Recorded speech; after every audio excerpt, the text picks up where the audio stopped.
अपना से बेसी करे के याद हो, कौन से रहे ना फेर हो, बुझलो। अरे अपना से बेसी करे के याद हो, कौन से रहे ना फेर हो। रहे वो गोद चाहे कालाए भाभी, कालाए भाभी,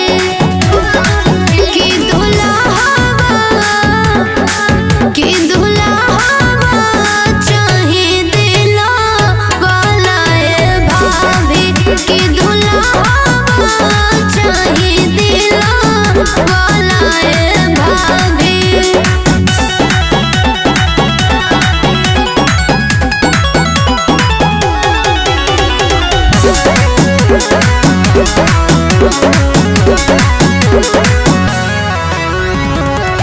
टाइम से जादे कहियो घरे नहीं आवे, हम जाए रूस तो हमके मनावे,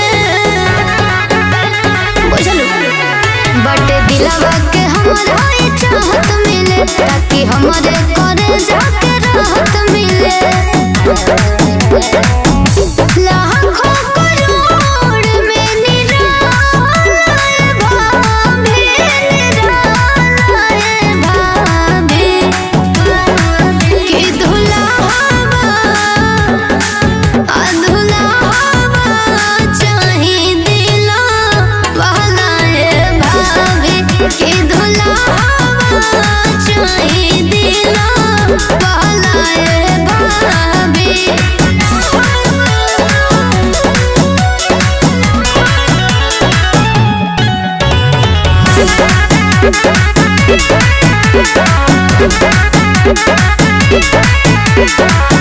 जानवों से ज्यादा हमसे करे वो प्यार हो, नया नया रोज हमके देवे उपहार हो। मने हमके सिवानी के मर्द नियन, हम शहरद में करे वो हरद नियन।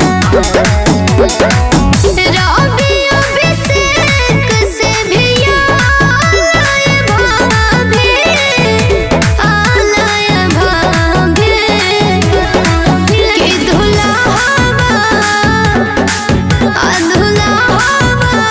चाहे दिला वालाए भाभी, कि दुल्हावा चाहे दिला वालाए